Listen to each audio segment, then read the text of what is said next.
I know I said something when I was 9, but it was because I was thinking, leave me alone. And the words just came out of nowhere. Yeah. And it was shocking because it was like telekinesis or magic, because you thought something and then all of a sudden the sound came, and you know the sound came because the vibration came, and the sound actually kind of matched what you were thinking, and then everybody like freeze, and you could tell because they kind of all their bones stiffen up, or they like stop, like, you know when they say stop.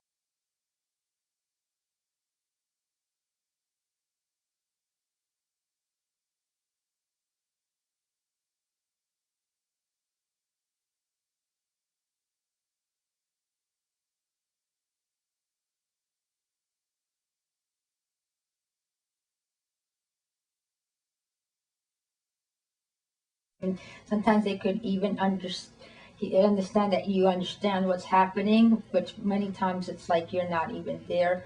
But like in the movie theater, you get caught up with what's going on without you, that you know you're not part of what's the movie on the screen. And that what you do doesn't affect what's on the screen either. Yeah, what you do don't affect what's on the screen, and except by accident, or if it happens, it's like by accident, see. But most of the time you experience life like you're sitting on the movie theater watching it all happen around you.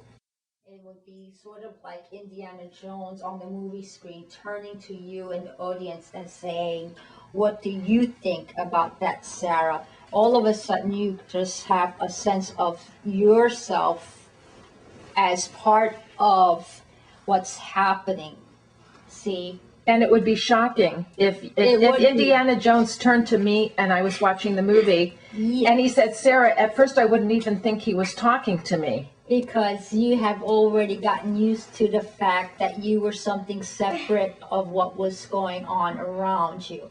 But after a while, if Indiana Jones keeps stopping and saying, Sarah, what do you think? What do you think? And you may not know how to like interact with everybody on the screen, or talk to everybody on the screen, or even tell him correctly what's going on, but at least all of a sudden you realize that somehow you're in there with him, because Indiana Jones all of a sudden say, Sarah, Sarah, what do you think? See? And I wouldn't even think how to get his attention. I wouldn't even think when I'm watching the movie I should get anybody's attention. Exactly. This be so because you're associating it as something happening without you. You have to find a strategy to ignore something, even if you have to like close your eyes to do it, to stop the information from coming in. Because you're never going to organize the information if more information keeps coming in. Because then it's like a dam broke and everything's coming at you, and then it's like 1,000 seagulls screaming in your head, and it's like all these slaps in your face going all at once, and like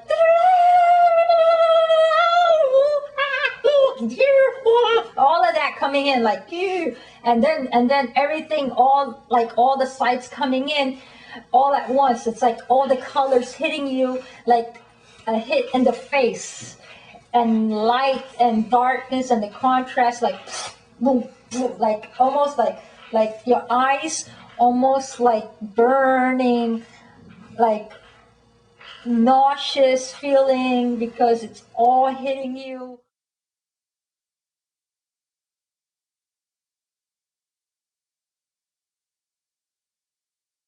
Ignore the people, because these are just chaos, because they're moving all over the place. There's nothing stationary about like people, unless you're in a nursing home and people are waiting to die.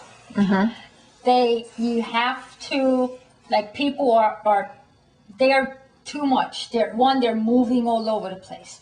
Then they're making sounds, and they're just you have to just go for something stationary. Like you have to focus on something stationary that would keep still, will let you know where the environment is, where something ends or begins. Like you need to know where something ends and begins, and then your relation to it. See? Yeah. Now, you could never do that with people. And that was a problem before when I was a kid, because that was when they started talking autism, because I was always chasing objects rather than people, and I wasn't interested in people as much when I was younger. And they said that, and they didn't want to, I don't know, they mentioned that one time.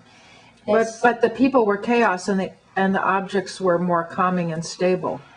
Well, the objects are like, if you want to know where you're at, or where something begins and ends, an object will stay in one place. So you can figure it out. Yeah, I mean, unless you're moving, everything's moving, that kind of stuff, which everything's going to move if you move.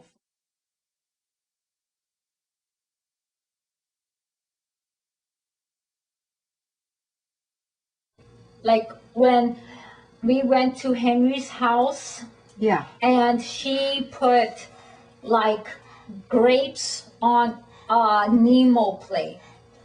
I knew that I saw, like, first I just saw a bunch of colors, bright colors. Yeah. And it just looked like bright, it didn't even look like a plate, it just looked like bright colors.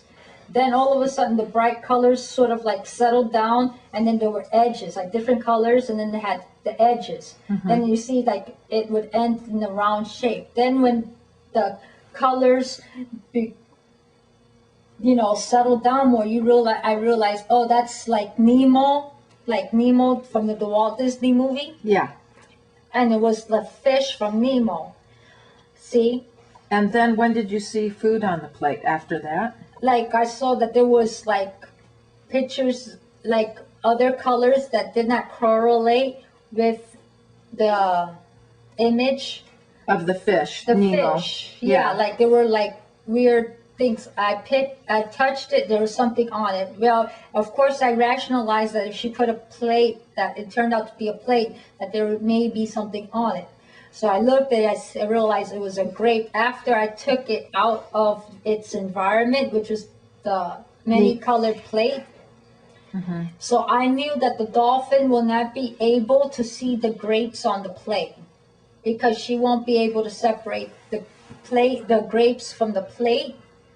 So then a person could think, like a typical person could see a child like Nicolette or Lily and go, oh, they have bad motor skills, that's why they can't pick it up off the plate. But it could also be because the plate has such a fancy artwork, you can't even see the food. On the plate, and then if you get lost on the plate, then you can't separate the food from the plate. Yeah, so it just becomes like a mix of colors all together. So that's why I took the grapes off the plate, and you see, Sarah, they had a tablecloth and it was white. Yes, I remember. See, so the grapes on the tablecloth, you could see that they were grapes on white tablecloth. See, they were grapes. So that way the dolphin could look, aim, because you see, like, she'll look first, and then she aim, and then she grabs. But when she's grabbing, she's not using her eyes at the same time. You'll see that. I don't know if you see that she'll grab after, like soon after, so she could grab it. So she looks to get the picture and estimate. Yes, she looks to get the picture, and then she estimates where she has to aim to grab it. Because she hasn't perfected that part quite yet. But you'll see her do that. I mean, she'll get better and better after. But that was why I took it off the plate. Like my plates are all like one color. See, where food, you could see where the food begins and the plate begins, and you can see where the plate like ends and the food begins.